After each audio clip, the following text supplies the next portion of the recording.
warahmatullahi wabarakatuh. Perkenalkan, nama saya Rita dengan NIM 860042963. Saya di sini dari Prodi S1 PGSD. Di sini saya memenuhi tugas dari Bapak Yudi Permana, Magister Pendidikan dengan metode video pembelajaran di SDN Palang Merah.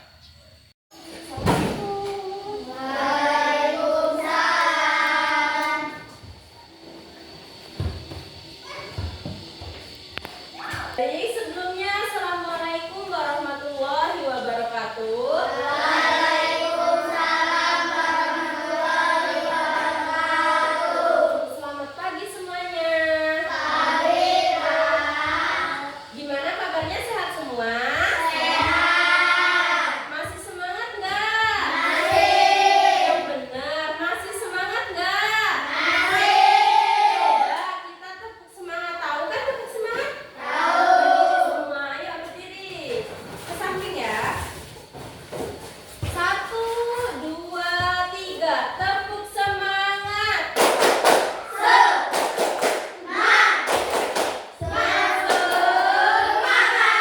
Kurang semangat, kita ulangi sekali lagi. Tepuk semangat.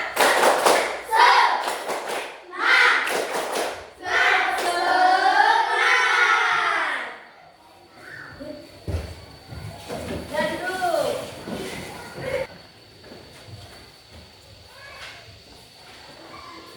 Masuk ke pembelajaran, kita absensi dulu ya. Yang di absen, yang disebutin namanya nanti angkat tangan. Hadir Kak, gitu, oke? Yang pertama, Sherin. Hadir ya. Tasya, Resti, Wahyu, Pandu, Febiola, Iis, Reva, Navia, Asifa, Bunga. Hadir semua ya. Baik, kita masuk ke pembelajaran kita pada pagi hari ini tentang karakteristik wilayah di Indonesia. Untuk menentukan letak wilayah di Indonesia ini kita harus menggunakan peta. Ada yang tahu peta? Peta tahu? Peta di belakang. Ini peta. Ini peta Indonesia ya. Coba di sini ada yang tahu nggak pengertian peta? Siapa? Boleh angkat tangan yang tahu, nanti dapat nilai A+. Peta adalah gambar permukaan bumi yang dibuat pada bidang datar dengan menggunakan skala tertentu. Nah, iya betul. Peta adalah gambar permukaan bumi yang dibuat pada bidang dasar dengan menggunakan skala tertentu. Nah, di sini juga Indonesia juga mempunyai letak geografis. Ada yang tahu nggak letak geografis Indonesia? Boleh angkat tangan? Ada yang tahu? Letak geografis? 95 derajat bagian timur sampai 141 derajat bagian timur, 6 derajat lintang utara sampai 11 derajat lintang. Boleh tepuk tangan untuk keduanya.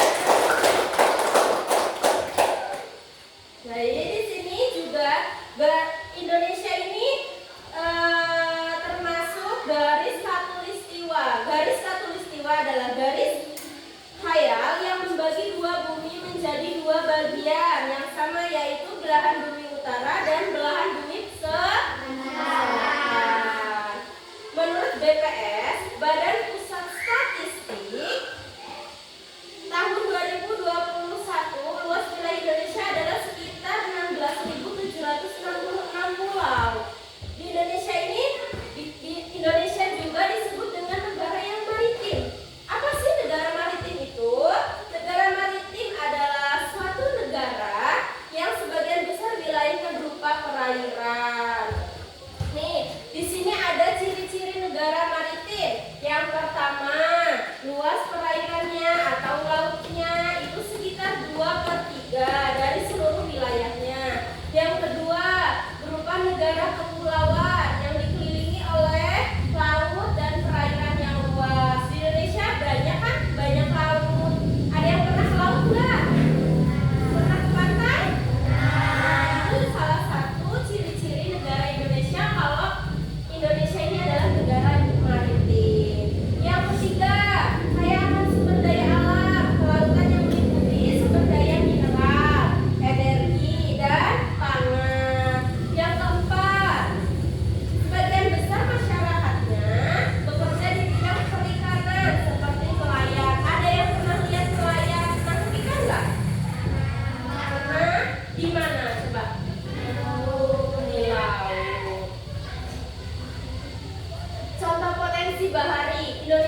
Yang keempat, sebagian besar penduduk bekerja sebagai petani. Yang kelima, sebagai negara pengekspor komoditas hasil pertanian. Kita kan sering sih mengekspor hasil-hasil pertanian. Kalau bapak sama mamanya berkebun, dapat hasil, terus hasilnya diapain? Dijual. Yang selanjutnya di sini kita akan belajar tentang karakteristik hayati di Indonesia.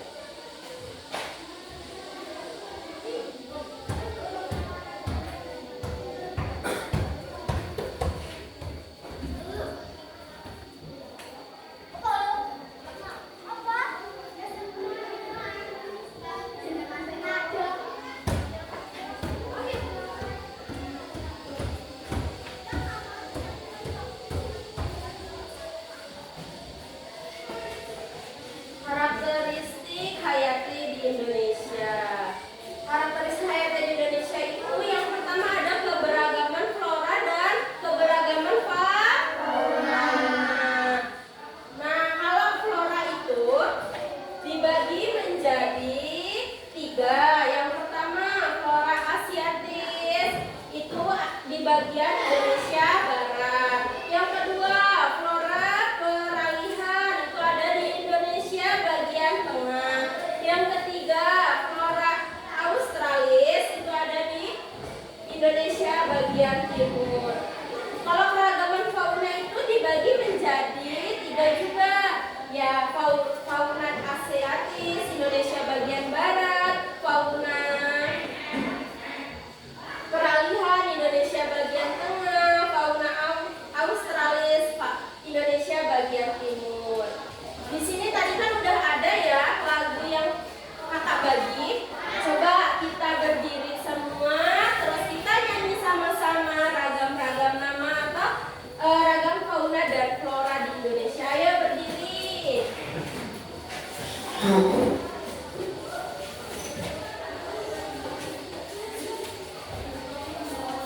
Nyanyi sama-sama ya.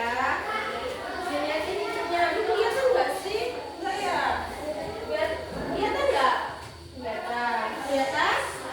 Kelihatan. Ayo, 1, 2, 3. Mari kita belajar ragam flora fauna, flora bagian. Ayo teman. Jenis warnanya, flora bagian timur banyak tumbuhan sagu, flora bagian tengah anggrek cengkeh cendana, fauna bagian barat banteng gajah harimau, fauna bagian tengah komodo dan anoa, fauna bagian timur cendrawasih waladi. Itu tadi ragam flora fauna. Udah bisa semua belum? Coba sekarang duduk, kita nyanyi sekali lagi biar kebaca ya. Takut nggak kebaca. Yang semangat dong. Ayo, 1, 2, 3. Mari kita belajar ragam flora fauna, flora bagian barat banyak jenis warnanya, flora bagian timur banyak tumbuhan sagu, flora bagian tengah kecendana, fauna bagian barat banteng gajah harimau, fauna bagian tengah komodo dan anoa, fauna bagian timur cendrawasih waladi. Itu tadi ragam flora fauna. Tangan buat kita semua. Di sini juga ada keberagaman sumber daya alam. Tadi udah ya.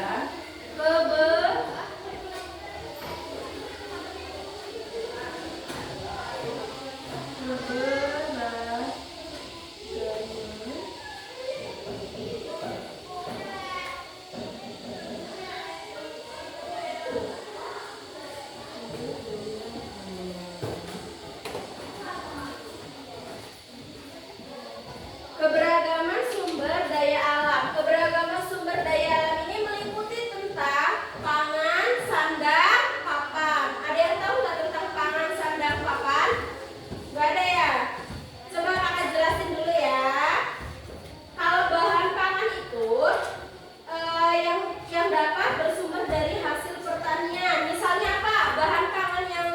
Dari ini pertanian. Terus terus buah. Terus ubi. Ya, peternakan. Kalau dari peternakan apa aja? Daging terus susu. Kalau dari perikanan ada ikan, terus kerang, terus cumi-cumi. Kalau itu dari laut. Kalau bahan sandang, kebutuhan sandang itu meliputi pakaian yang digunakan sehari-hari. Bahan baku pembuat pakaian berasal dari tanaman kapas. Kapas kemudian dipilih menjadi benang dan kain.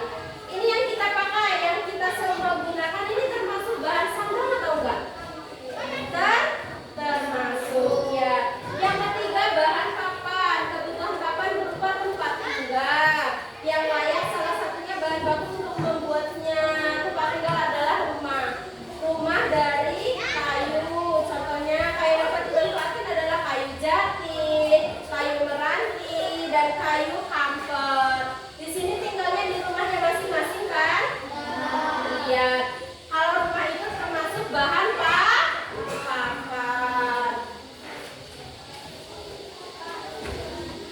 Sumber daya alam juga meliputi tentang bumbu penyedap alami atau obat-obatan.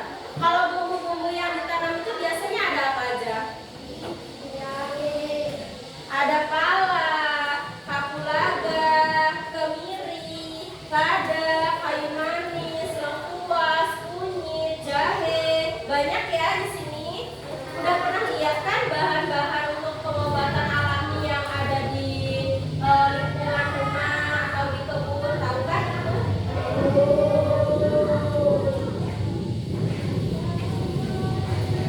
Bahan baku industri. Apa sih bahan baku industri? Industri itu termasuk kayak kayu itu termasuk bahan baku industri. Biasanya kayu itu untuk membuat apa? Terus buku itu juga sebenarnya ada yang dari kayu. Terus tas ada nggak sih yang terbuat dari kayu? Ada. Sepatu ada nggak? Ada. Pokoknya banyak ya, kalau disebutkan nggak bisa disebutkan semua.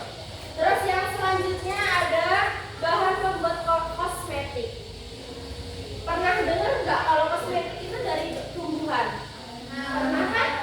Misalnya dari tomat, dari serai, dari tanaman lidah buaya. Mungkin yang sering kita dengar itu tanaman lidah buaya buat maskeran. Itu kan sama aja bahan-bahan kosmetik. Kunyit, terus buah kelapa, mutiara yang tadi mempunyai nilai ekonomis tinggi itu juga salah satu bahan untuk pembuatan kosmetik. Yang selanjutnya, keberagaman sumber daya alam di Indonesia tentang sumber daya alam yang dapat diperbarui dan tidak dapat diperbarui. Di sini juga ada sumber daya alam hayati. Sumber daya alam hayati adalah makhluk hidup seperti apa? Hewan dan tumbuhan. Kalau sumber daya alam non hayati itu ialah sebagai benda yang tak hidup di alam, misalnya air. Terus yang kita injek ini apa? Tanah. Terus yang kita hirup setiap hari namanya apa?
Beberapa dampak pemanfaatan sumber daya alam yang tidak bertanggung jawab apa aja sih? Misalnya menimbulkan bencana alam. Bencana alam itu biasanya apa aja?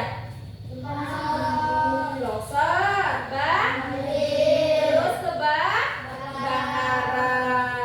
Terus yang kedua, meningkatkan efek rumah kaca. Itu juga salah satu pemanfaatan sumber daya alam yang tidak bertanggung jawab. Yang ketiga, merusak habitat flora dan fauna, misalnya menebang pohon sembarangan. Kalau menebang pohon sembarangan itu merusak tumbuhan-tumbuhan yang ada di alam. Di alam itu ada apa? Ada hewan-hewan yang hidupnya itu di alam. Jadi kalau misalnya ditebangin itu hewan-hewannya banyak yang mati. Terus yang terakhir, meningkatkan pencemaran lingkungan. Misalnya dengan apa? Pencemaran lingkungan, membuang sampah sembarangan. Itu juga salah satu pencemaran lingkungan. Terus habis itu merusak habitat laut. Merusak habitat laut juga itu termasuk pencemaran lingkungan, karena di laut itu banyak hewan, jenis-jenis hewan yang hidupnya di laut. Kalau habitatnya dirusak, kita buang sampah sembarangan di laut, terus ada juga yang menggunakan kayak racun-racun buat menangkap ikan, itu juga salah satu merusak habitat yang ada di laut. Di sini paham semua? Coba kalau paham, siapa yang bisa jawab ya? Kakak kasih pertanyaan. 5 sumber apa? 5 sumber daya alam apa yang sering kamu gunakan dalam kehidupan sehari-hari? Yang tahu angkat tangan? Ya boleh, ayo.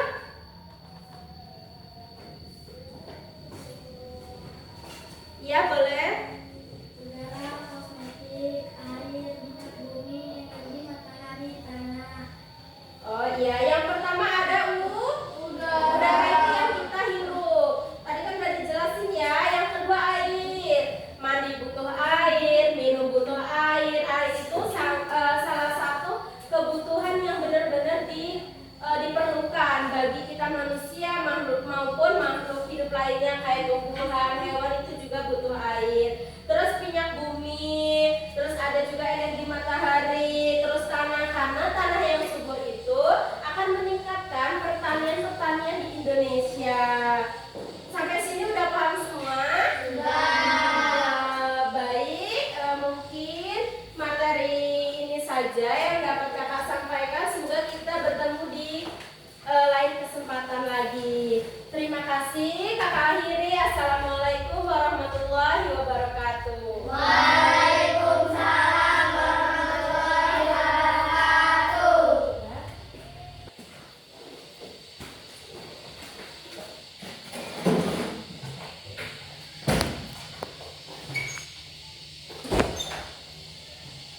Lay down.